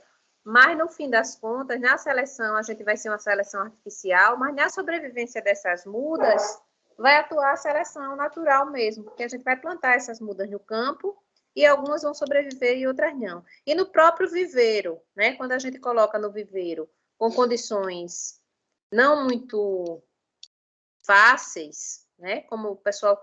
no viveiro da Chesse, onde se produzia no telado, depois eles começaram a produzir em sol pleno. Então, quando a gente já coloca ela no sol pleno, já acaba tendo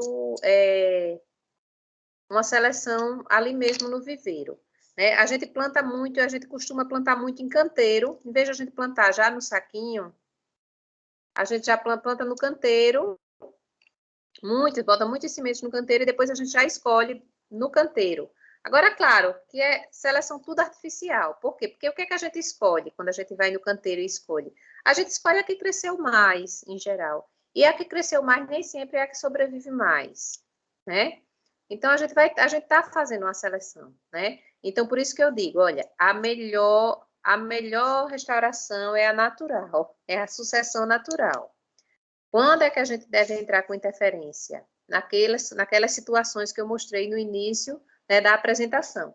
Quando a gente sabe que aquela área não vai se recuperar naturalmente e vai se degradar cada vez mais. Então, se a área está se degradando cada vez mais, você entra com interferência. Aí você vai fazer uma seleção que é artificial, vai colocar espécies que não têm a diversidade genética que você gostaria que tivesse, mas é melhor do que você ter uma área se degradando, perdendo solo, se desertificando. Então, assim, é uma opção que a gente acaba tendo que fazer. Wesley, quer falar? Boa tarde, professora. Parabéns pela palestra. Me tira uma dúvida. A gente sabe que o processo de coleta é muito difícil, né, das espécies. E sabemos que algumas germinam de forma diferente. E como que você se depara com essas situações assim para poder germinar essas espécies, igual, por exemplo, a fabácea, querendo ou não, ela precisa quebrar um pouco mais a dormência dela, ou até mesmo fazer um lixamento, ou até mesmo uma alta temperatura. Como que você lida com essas espécies? Então, numa situação natural, né, a gente não teria grandes problemas, deixaria cada um a seguir o seu ritmo, mas a gente não pode esperar porque a gente tem que plantar todo mundo junto, né? Então, a gente acaba indo para a literatura mesmo, por exemplo, o juazeiro, a gente quebra a dormência lixando. As fabáceas dependem da fabácea. Por exemplo, o angico é a coisa mais fácil do mundo de germinar. O angico germina mais rápido do que o feijão. É impressionante. Você bota o angico para germinar, né? Eu brincava que eu botava para. Meus filhos eram pequenos nessa época, em vez de botar algodãozinho com feijão para eles verem o processo de germinação, botava com angico. E aí eu ficava brincando, dizendo que o angico, ele fala, mãe, como cresceu? Eu digo, amanhã, quando a gente dormir, o apartamento vai estar em cima do pé de angico, né? Porque ele cresce muito rápido também, né? É uma planta maravilhosa. O angico é ótima para manejo, é ótima para reflorestamento. Se você quiser, eu vou plantar, fazer uma plantação de angico para ter casca para vender na feira para remédio, para ter estaca para fazer cerca, para ter... É a planta perfeita, ela não morre, você corta, ela rebrota 2, você corta de novo, rebrota 4, cresce rápido, é ótimo. Então, assim, a gente vai para a literatura e foi aprendendo também como é que quebra a dormência. Lixando, usando ácido. O oricuri, a melhor forma que a gente achou de germinar, a mais fácil para a gente, é plantando com fruto. Então, a gente plantava com o fruto, botava lá numa bandeja, um monte de oricuri com a polpa, e aí ele era bem mais rápido de germinar do que com qualquer outro processo. A gente lixou, a gente botou ácido, a gente fez de tudo, mas ele germina, ele também tem o tempo dele, viu? Não adianta, ele tá lá, tem o tempo dele. Você quebra toda a dormência, mesmo assim, né? Ele demora um pouco. Em Burana de Cheiro, a gente conseguiu é uma planta que ela é dispersa pelo vento, então era um problema para a gente conseguir semente de Burana de Cheiro, porque a gente chegava na área, o vento já tinha levado as sementes. Então, a gente descobriu que, mesmo a planta estando com as sementes ainda não completamente maduras, os frutos não completamente maduros, a gente dizer como está vingado, né? Está inchado. A gente coletou, colocou para secar na sombra, e aí elas germinaram. Ela não estava com maturidade, o fruto, mas o embrião estava. Então, a gente testou, coletou, deu certo. Então, foi uma estratégia que a gente até descreveu, né? No congresso, a gente disse, olha, dá para coletar nesse estado aqui, porque senão você não consegue mais. Ela sai voando e você perde. Craibeira também, craibeira voa, mas assim, a gente consegue pegar embaixo da planta, né? Ela é muito alta, então a gente consegue embaixo da planta. Então, assim, cada planta vai ter uma estratégia, e assim, o ideal era que a gente até tivesse um manual, entendeu? Vai ter um manual, como fazer, que planta, que época vai estar florescendo, que época vai estar frutificando, isso assim a gente nunca conseguiu fazer. Foi uma das coisas que eu lamentei durante o período do CRAD, porque eu não tinha pessoal suficiente para a gente fazer um manual assim, dizendo, olha, essa aqui germina em tantos dias, essa aqui tem que quebrar a dormência dessa forma, né, que compilasse esse material, né?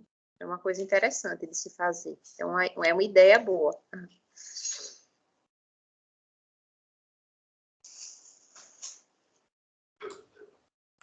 Eu lembro que o uricuri foi o que me deu mais trabalho no viveiro.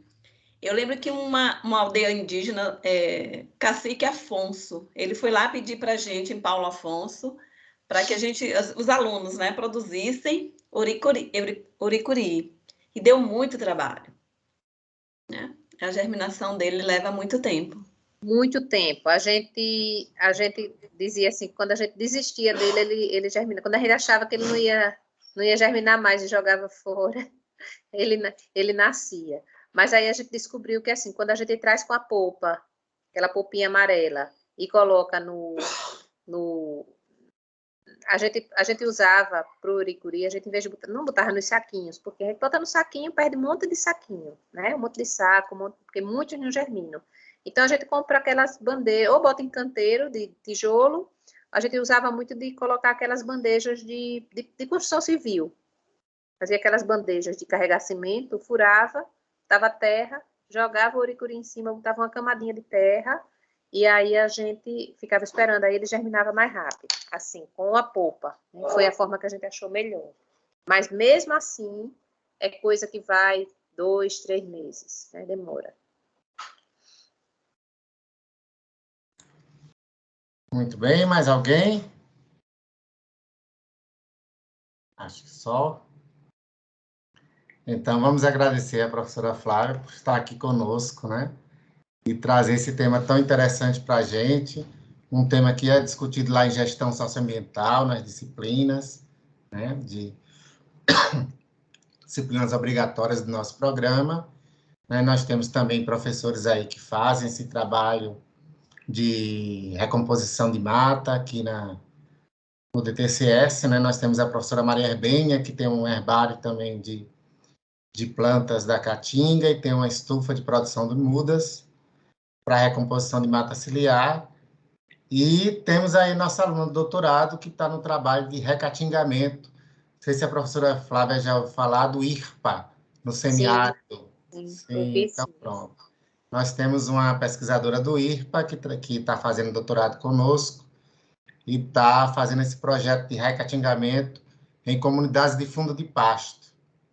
Que maravilha! Trabalho muito interessante, que além de um trabalho de recomposição, né, da caatinga, é um trabalho educativo envolvendo as comunidades no processo, né? Então, são os próprios atores, né, da comunidade que estão efetuando esse trabalho. Então, tá bem interessante. Que ótimo. Então, aí já é até uma deixa, né, para a gente pensar na sua participação futuramente aqui, né, Muito me interessa para conhecer o trabalho do recatingamento em loco, né? Depois a gente troca a figurinha. Viu? Pronto, exatamente. Então, muito obrigado pela disponibilidade, por estar aqui conosco, né? Um prazer. Sempre bem-vinda. Obrigada. Tchau, tchau. Tchau. Obrigado, professora. Obrigado. Até uma oportunidade. Até a próxima. Até mais. E quanto a vocês, meninos, nós estamos já no horário de finalizar, né? Nós tínhamos outra palestra na programação, mas não vai dar tempo. Nos intertemos aí com a professora Flávia, né? A professora Flávia é uma amiga, né? Já de longa data aqui, né? Do curso, né? Desde o início do curso que ela foi professora aqui com a gente, mas aí ela realmente teve que se afastar por conta da UFAL, né? Do trabalho dela lá, e ter entrado em outros programas. A gente tem sempre essa mobilidade de docentes. Mas ela está sempre aqui participando com a gente, participando das bancas de mestrado, de doutorado, né? Está sempre colaborando. Então, como a gente já chegou no limite, né, que é o limite que a gente pensou era 16h30, da aula já são 16h24, vou ver com o Baneide replanejar e aí eu me recoloco em outro horário, em outro momento, certo? Amanhã a gente volta com o Baneide, né, e Bitu, para a gente continuar nossas atividades, ok? Então, por hoje, obrigado pela participação. Eu vou parar a gravação, mas a gravação fica lá, né, para vocês depois, e vou puxar a lista de presença, ok? Tchau, tchau, e até mais. Ok, tchau. Tchau, tchau, obrigada. Tchau, professor.